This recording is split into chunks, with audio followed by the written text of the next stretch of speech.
Magandang araw mga kaibigan. Bigyan natin ngayon ng opinion, reaction, itong post, ang balita ngayon.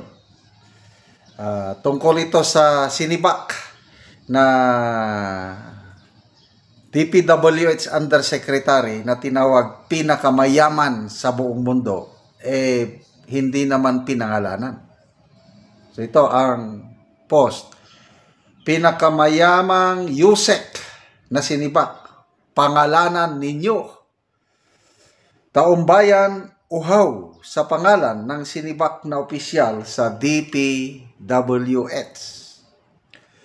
Umani ng matinding interest at panawagan mula sa publiko ang revelasyon ni Senator Erwin Tulfo na sinibak umano ni Pangulong Marcos Jr. ang isang undersecretary ng Department of Public Works and Highways dahil sa issue ng korupsyon.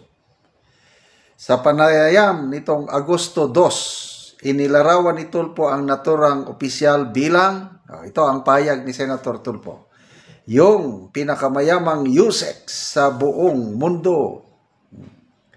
Ayon kay Tulfo, ang sinibak na opisyal ay di umano nagkamal ng yaman habang nasa pwesto, dahilan upang ito'y alisin ng Pangulo.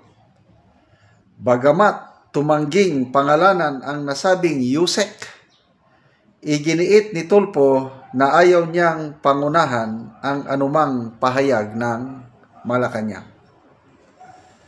Ngunit para sa maraming Pilipino, hindi sapat ang tahimik na pagsibak.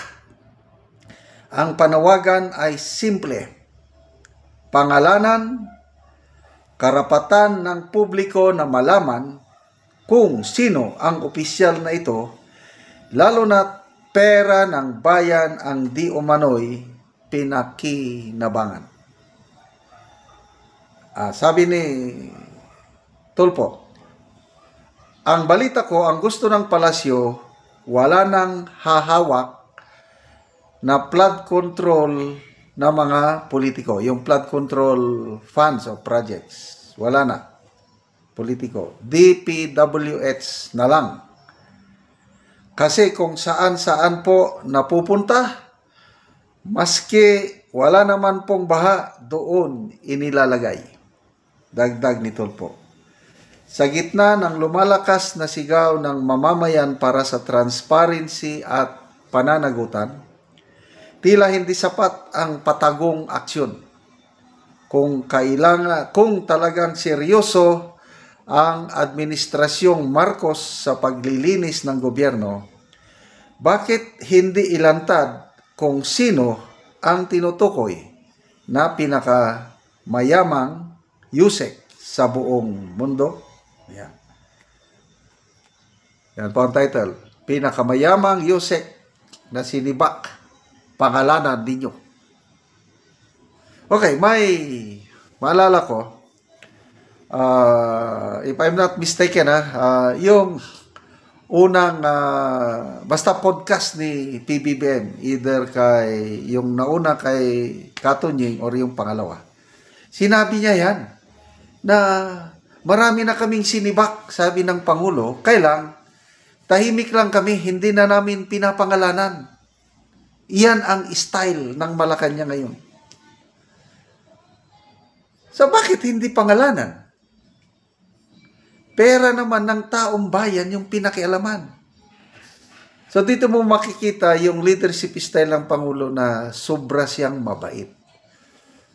Ayun, napatunayan nila na may kalokohan ginawa. Dahil mabait ang Pangulo, o sige, alisin ka na lang namin. Para hindi ka naman mapahiya, hindi ka na namin pangangalanan. Ganon ang style ng Pangulo. Mabait. Well, yung mabait, basically, is a positive na ugali. Kailan, kung Pangulo ka, kailangan may, may gulpi di gulat. Tawag namin yan yung psychological warfare. Nasa, example, si Tatay Digong. Salita lang gamit niya eh. Yung tanim bala sa airport, problema panahon ng Pinoy administration. Pag upo niya, salita lang. Sige. Ituloy nyo lang. Ipapakain ko sa inyo yan. Gulpi di gulat. O di natakot yung mga tanimbala boys sa airport. Walang nangyaring tanimbala. Ngayon, unti-unti bumabalik. Kasi nga, mabait ang ano. So, ganyan yan. Sa gyera, mayroong battle of dito. Pag tinalo mo ang kalaban mo sa mind, wala na, talo na siya. Kaya ganun din yan sa labanan ng korupsyon. Dapat yung leadership is, sabi nga ni Senator Lacson, yung merong anong tawag niya, parang may pamalo. Nakalimutan ko na. Yung dapat may cabinet member daw, ang Pangulo, na siya ang kalimutan ko yung term ni Senator Lacson eh. Parang matakot ang mga kawatan sa gobyerno. Eh sabi naman ni Jose Claire Castro, hindi na kailangan, ang Pangulo na daw. Oh. Dapat ang Pangulo, yung medyo tapangan niya ng, dagdagan niya yung tapang niya. Eh, wala eh. Yung podcast, pangatlong podcast niya, nung tinatanong siya ng Ivan Mayrena ba yun? Oh. Eh, paano kung kalyado nyo yung gumagawa ng kalukuhan? Anong gagawin nyo? Eh, tumawa ang Pangulo. Sorry na lang. Kahit kalyado na kita, wala kang paglalagyan, hindi na kita kalyado. Tumatawa? Paano ba yan? So, dapat yung pinaghalong sana, okay yung mabait. Kaya lang kung palagi ka na lang mabait, ay talagang aabusuhin ka. Dapat kunting bagsik.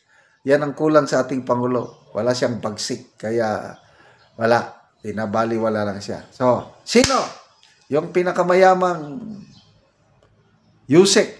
I believe, may source na maganda si Senator Tulfo. Hindi niya babanggitin yan kung hindi niya nalaman.